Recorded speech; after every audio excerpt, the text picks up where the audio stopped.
خبر ديال اعتقال احد السياسيين، احد الوجوه السياسيه المعروفه، احد الاسماء اللي عمرات وقت طويل داخل قبه البرلمان، اسم اللي هو تقلد المسؤوليه داخل الحكومه ديال دستور ما بعد 2011، الا وهو البرلماني المعروف عن مدينه الفقيه بن صالح اللي هو محمد مبدع.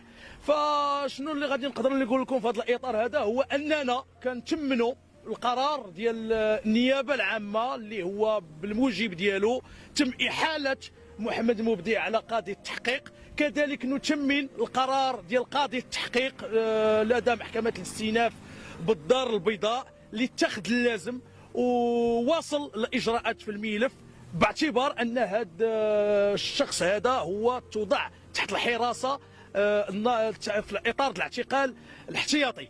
فانا اللي تنبغي نقول المغاربه، انتم كتشوفوا شنو وصلتيونا ليه. هادو هما البرلمانيين اللي صوتيو عليهم، هادو هما البرلمانيين اللي دابا انتم كتسناوهم غادي يدافعوا لكم على غلاء الاسعار، وغادي يجيبوا لكم الحقيقه ديال اثمنه المواد البتروليه وشحال يتباع المازوت، ويدافعوا لكم على ثمن البطاطا ومطيشه والبيض، واللي هما تيسميو لكم هاد المسائل اللي هي المعيشه ديالكم المغاربه بانها نقاش هامشي. انتم كتشوفوا شنو جبتيو لينا.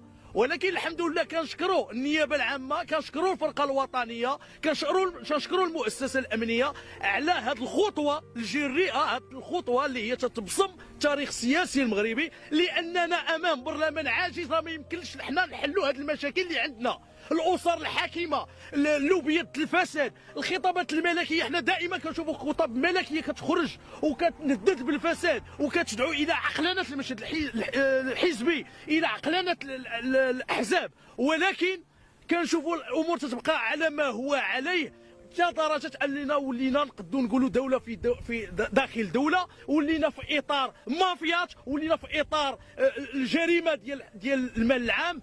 وبالتالي حنايا استبشرنا خيرا، وهذه خطوه محموده اللي كنشوفوها في ظل التخليق، لاننا ما يمكنناش نخلقوا الا ونشوفوا اي ناهب للمال العام يتحط في الاعتقال الاحتياطي ويتابع كما تيتابعوا المغاربه. حنا كنشوفوا بان ناس مشاو على تدوينات تعتقلوا، فما بالكم بشبهات تتعلق بالمال العام.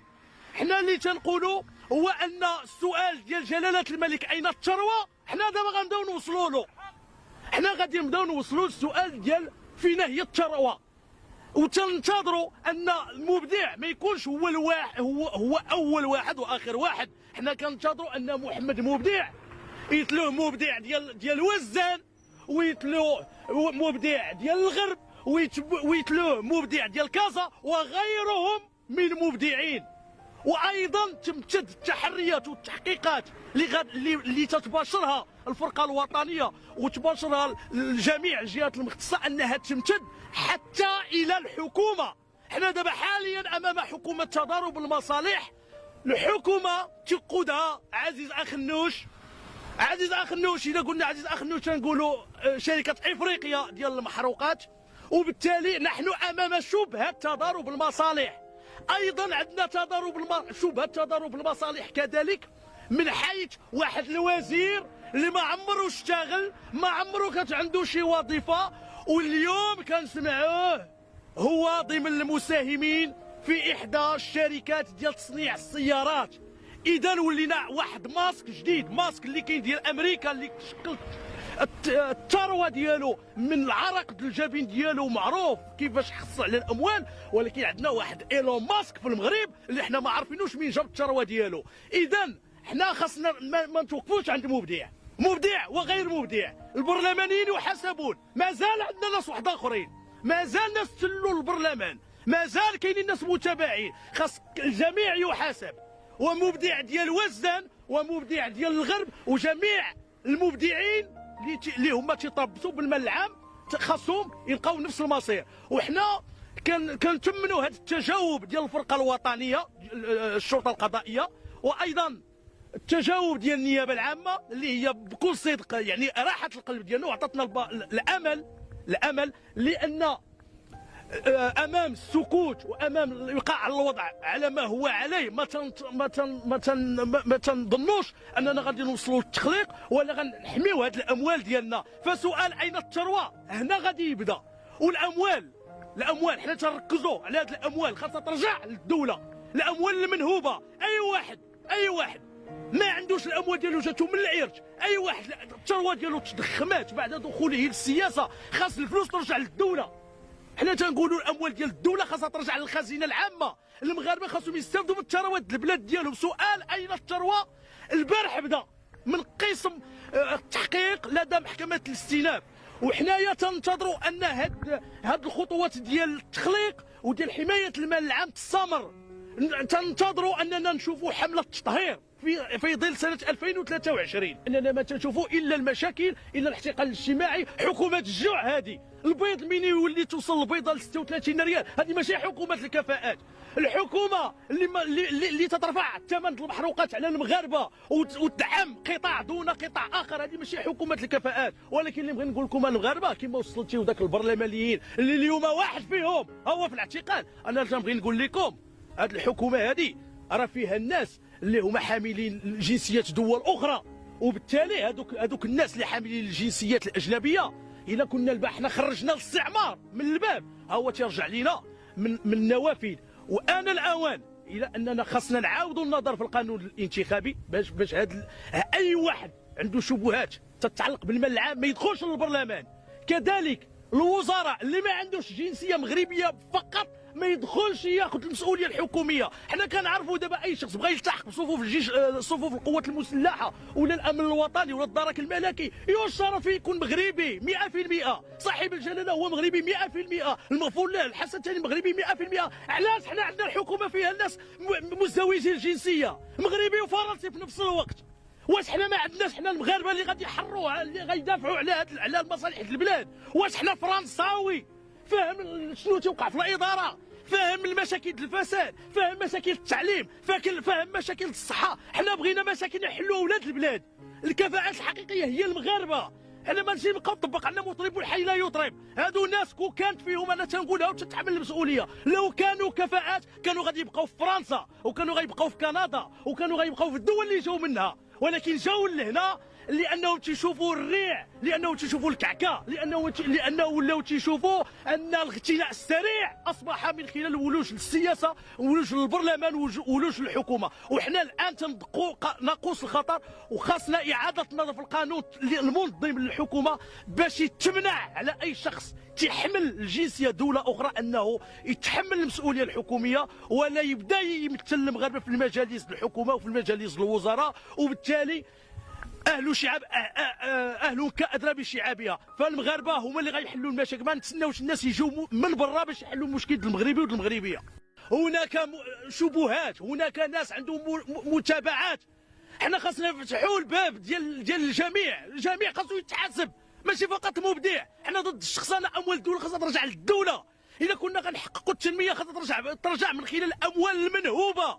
وبالتالي هذا مشكل، هذا راه امر يدعو الى حل البرلمان، ماشي غير فقط ملتمس الرقابه. حنا كنشوفوا دابا التواطؤ ديال البرلمانيين. دابا البرلمان عباد الله، البرلمان ما مقدمش ملتمس تشكيل لجنه تقصي الحقائق. علاش؟ لان التحالف الثلاثي المشكل من ثلاث الاحزاب اللي هما مشكلين الحكومه متواطئين.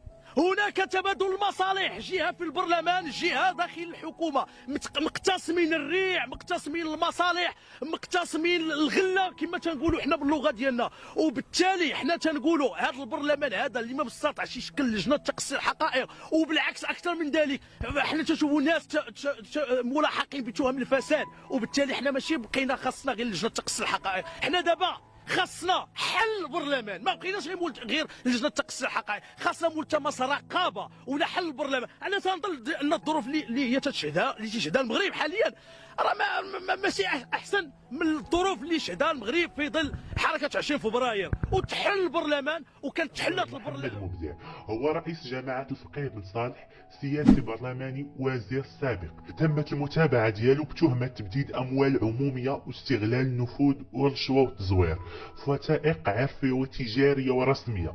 تم الايداع ديالو الى السجن المحلي عين سبيع يوم صباح الخميس السجن ديال عكاشة. فشنو غادي يفجر لينا التحقيق معاه في نظركم؟ التحقيق كيقول ان هذه القضيه متورطه فيها 13 شخص، وطبعا شخصيات مهمه، وهاد الاشخاص باقي يعني علنوش في الاعلام. علاش في نظركم؟ لانهم شخصيات مهمه بغض النظر عن المسؤولين الكبار اللي هما كاينين في هذه القضيه هذه. فاهم هاد الشخصيات اللي كاينين مهندسين، كاينين مقاولين، كاينين موظفون، ثم مسؤولين كبار. هادو تعتقلوا فيهم 8 ديال الاشخاص، يعني المقاولون والمهندسون والموظفون تعتقلوا. اما بالنسبه لهاد المسؤولين الكبار اللي باقي ما فجرش الاعلام الاسماء ديالهم، فتم المتابعه ديالهم في حاله صراع. بحال ذاك النهار حنايا ختموا لنا يعني الدوره الاولى من السنه الثانيه، جاب واحد السيد متابع محكوم عليه ب4 سنين، ترأس لنا الجلسه وتبند لنا تما. ما تقلش ليا تما، حيد عليا من الطريق ما نشوفكش انايا. الا كنتي بريء انا كنحترم قرينه البراءه حتى، ولكن حيد تحكمتي ب4 سنين ما تقلش ليا تما كطلع تجلس حدا صاحبك. وعلى هذه بلاصه الصحاب ولا هذا ممثلي الامه اللي الترشح ديال واحد الشخص كيف ما بغى يكون متابع قضائيا ويترأس لجنه التشريع، هذه السبه في حق كل البرلمانيين الشرفاء وفي حق الشعب المغربي. علاش انا داير مؤسسه وكان امل بانه ديك المؤسسه هي اللي غدا ربما غتاسس لي الملكيه البرلمانيه وهي العمود الفقري للديمقراطيه، وتدير لي الناس فاسدين وما تيحشموش تيرشحوا راسهم. اذا بالنسبه لي كل ما اتمناه انه الورش اللي بغينا والمستقبل اللي بغينا لبلادنا باش نعيشوا كلنا كمغاربه بكرامه في كل الجهات وكذا، انه يكون عندنا استقلال ديال القضاء وتكون الشجاعه ديال القضاء. وباش يكون القضاء مستقل وشجاع راه خصنا نكونوا حنا كثار اللي كندفعوا بهذا الاتجاه. واليوم المتابعه راه سيد كان متابع، راه ماشي يستقل. ولاش طلعتي على انت عارف راسك؟ حيت كاين مازال ديك العقليه القديمه كيسحب الانسان راسو بانه الا كان في شي منصب كبير غادي يحميه هذاك المنصب وغادي يقلب على صحابه. باش تعرفوا النتائج ديال نهب اموال الشعب والفساد ديال هذا الوزير اللي تسبب فيه، نخليكم مع هذا المقطع. الطرف نجد غدا 7 مليار ونص، الطرف باقي كنطرحوا سؤال والساكنه تطرح سؤال علاش هاد الطرف ما كملش. هنا كنطلبوا فيه السطو يجي ينزل، وإلا نزل زطو لهنا مبدع غادي يمشي للحبس. نفس الشارع كاينه سرقه مهمه بغي المواطنين يطلعوا عليها، الا وهي سرقه هذه. خليكم تشوفوا هذا الفينيكس، هذا الفينيكس، هذا واشنطنيه. هذه الفينيكسات في ارض الواقع في الكناس التحملات كاين ميتين، في ارض الواقع كاين 15 ميتين منهم 3 بقاو 12 مخلصينهم نتوما من جيوبكم 9000 درهم الوحده، 9000 درهم النخله. شوفوا الاخوان، شوفوا الشعب، شوفوا الاخوان الخنز، شوفوا الخنز، شوفوا الخنز، شوفوا الخنز، شوفوا الخنز، شوفوا من تيتسوقوا سكان التمساح كاملين، شوفوا من تيتسوقوا سكان التمساح كاملين. شوفوا المنكر ديال المبدع اشنو هو، شوفوا المنكر ديال المبدع، شوفوا المبدع اش يدير للبلاد، شوفوا المنكر ديال المبدع، شوفوا المنكر ديال المبدع، شوفوا المنكر ديال المبدع، شوفوا المنكر ديال المبدع اشنو هو تيدير. شوفوا المنكر، شوفوا المنكر، شوفوا المنكر، شوفوا الظلم. شوفوا واش هذه مدينه، هذا سوق يتسوق منه. هنا فين كان السوق الاسبوعي لعشرات السنين والساكنه ديال الفقير بن صالح تتسوق من هذا السوق هذا، لانه جغرافيا مناسب للسكان ديال الفقير بن صالح. انتم تشوفوا ها المدينه، ها السوق. بالله عليكم حولوا مبدع من هنا وداه للاراضي السلاليه الاخرى. بالله عليكم اعطيوني سبب وطرحوا عليه سؤال، قولوا اعطينا سبب واحد باش حولتي هذا من هنا وديتي وبدلتي ليه. لان هذا. ونجي لكم حاجه اخرى، الثمن باش تباع هذه اللوتيسما اللي تشوفوها دابا، هذه اللوتيسما اللي تشوفوا فيها دابا راه 5000 درهم للمترو. فإذا النائب البرلماني ديالنا قال لي تفوت عليهم مبدع ب 300 ولا 400 بين 300 و 400 و 500 درهم للمتر المربع. هذه الشركه العقاريه لهاد المنعشين العقاريين. والخطير في الامر الاخوان اللي بغيت نزيد لكم هنايا هو مبدع، حنا معاه. انا هذا شخصيا كنت معاه في المجلس البلدي، كنت عضو في المجلس البلدي، كنت مكلف بالحدائق في المنطقه الخضراء. فوتوا المضربين العقاريين بالثمن اللي قلنا لكم، وبدون استشارات المجلس البلدي. تنتحدى اي عضو في انذاك يقول لي انا راه دار جلسه، دار واحد الدوره استثنائيه ووافقنا ليه عليها، ما كايناش. طرح سؤال على السوق، علاش يتحول هذاك السوق من هي ويجي لهنا؟ ما هي الاسباب؟ رغم ان ذاك السوق هو اللي كان مناسب. واش هذه هي نهاية الفساد في المغرب؟ واش أخيرا ربط المسؤولية بالمحاسبة؟ ولكن باقي كنشوفوا عصابات ومافيات قاتلة للشعب مازال كتنهب فيه، منهم السي وهبي والسي وزير الكراطة، ومنهم كذلك رئيس العصابة أخنوش. هادشي ما غاديش نقولوا أنا وما غاديش نعطي ليه الدليل، نخليكم مع هاد التصريح باش تسمعوا كل. سيدي لكم المغاربه، وهبي سيدهم عبد اللطيف وهبي بحال رئيس العصابه عليها، نكد فيه في البرلمان وتراجع ملي ولا وزير ديال اللاعب لا ديمقراطيه لا شرع، وعاود تراجع وعاود تراجع وعاود تراجع وعاود هو نضلو عاوتاني. وهبي فين ما دخل الملفات ديالو راه عنده الحق بزاف. هذاك الاستاذ المهداوي الله يحفظه والخصم كذلك انني انوه به. جو لي رون ان كرون طوماج هذا السي الخصم، لان البطل ديالنا، لانه هو اللي جبد هذا الشيء ديال الجماعه الترابيه كله، وكان على حق. وهبي الملفات ديال هذا الفقيه بن صالح ديالو الفساد الاكبر، الملفات ديال هذا ضرب وعزه ديال الشكري عبد الكريم داخل فيها، هو دابا جالس هذاك راه كيغزل كيموت بالخوف لان فيها 24 مليار. وهبي حتى هو راس حربه الفساد، ما كاينش شي ملف عندنا الا ما فيه الفساد، والفساد ديال تصفيات وديتورنمون ا اوترانس. باش تردوا بالكم، ونحن نطالب السيد رئيس النيابه العامه السيد النبوي اذا كان نزيه كما نعرف وما زال نزيه، باش عاود هادو يتوقفوا ويتحاسبوا. الملفات ديال الفساد، الملفات ديال بصح واللي موثوقين، جيب على هذاك رئيس حكومه واغنى رجل واكبر فاسد الى اخره، غير هكذاك. احنا بدينا به وحنا متبعين لا بروسيدور ريثما، لانه بعد مازال عنده ماشي حسنه، مازال عنده هذاك واحد طرف من السياده، لانه رئيس حكومه ديال ملك المغرب، وانا عبد للملك المغرب. نعم عبد، يعني انا ان سوجي دو سا ماجيستي كوم فو، ولازم من الوقار للملك. حنا كنبهوا وكنخرجوا وكنفضحوا، ولكن بالدلائل والقرار للملك. والملك راه بدا، سيدنا راه بدا في المحاسبه على طريقته. الله يخليكم باش ما نطولش عليكم، تيخصنا كنبهوا النيابه العامه باش تعطي الامر او الاوامر القانونيه والدستوريه بالمساطر القانون للشرطه، الفرقه الوطنيه للشرطه القضائيه، على الملف ديال اوزين. خصو يخرج، ماشي لانه كان عنده علاقه بهذا في الحركه الشعبيه، لا، خصو يخرج الملف ديالو يتوضح، ديال راه معروف الملف ديالو. وملفات اخرى انا هادي نجيهم وهادي نجيبهم شويه بشويه. نعم، لان راه رفع الفساد فيه، حنا عندنا جوج ديال المغرب، فيه زوج، المغرب وكنقولوا لو ماروك وكنقولوا كذا. المغرب راه فيه زوج، هذاك المغرب الاول هو احنا الشعب. دابا هانتوما كتشوفوا التحريك ديال هذاك الى اخره، ماشي القنوات والناس اللي عندهم محترمين وعندهم مصداقيه، راه بدا تيحرك السلطات ديال المغرب ديالنا ضد هذاك لو ماروك ديالهم. هذه هي. والملك راه هذه يدير الواجبات وعطى الانفاس ديالو من الاول ديال الحكم ديالو وتربونا على عرش اسلافه المنعمين، باش يكون واحد المغرب نقي، واحد المغرب مزدهر متطور. وهذا الشيء راه بان وراه دارو. فخليكم معايا الله يخليكم. فاحنا خصنا اوزين يخرج، وخصنا بن شماس يخرج. ما بقاش عندنا، حنا بغينا نفك البرلمان، وهذه تفك البرلمان، هذيك ماشي حسنه. البرلمان مجموعه ديال عصابات، البرلمان ديالنا مجموعه ديال عصابات. الرئيس العصابه الكبير ديال كل شيء هو اخنوش، عارفينه، والبرلمان كله عصابات. انا نعطي واحد المثال لواحد السيد ماشي برلماني، ولكن مؤكد وصحيح من مصدر موثوق به. هذا النموذج ديال هذه الليله، كل ما نعطيو نماذج ديال شكري عبد الكريم، الرئيس السابق ديال الجماعه ديال يا ربي ذكرني، الجماعه ديال دار بوعزه كان مقدم، غير مقدم عادي.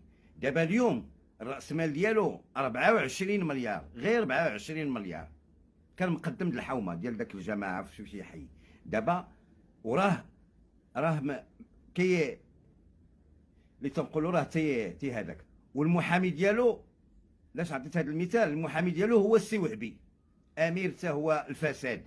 حنا الامراء عندنا سيادنا وشرفاء ديالنا الاخيار، ولكن هو بغى يولي امير، وهو امير ديال الفساد كذلك. وهبي عبد اللطيف هو المحامي ديالو. هذا الفت الانتباه عليه ويتحقق مع الشرطه، وغادي يلقاو 24 مليار. هذا هو النموذج ديالو، وخصكم نبقاو جميعا متحدين باش غادي نقضيو على هذا الفساد. المغرب ماشي استثنائيه عالميه يعني فيه السباحه تبقى ابديه، لا، راه كل نهار كيتزادوا الناس، في كل دقه قلب زوج واحد كيموت الى اخره. هذا هو المسار ديال الدنيا كلها. والسلام عليكم ورحمه الله تعالى وبركاته. يتبع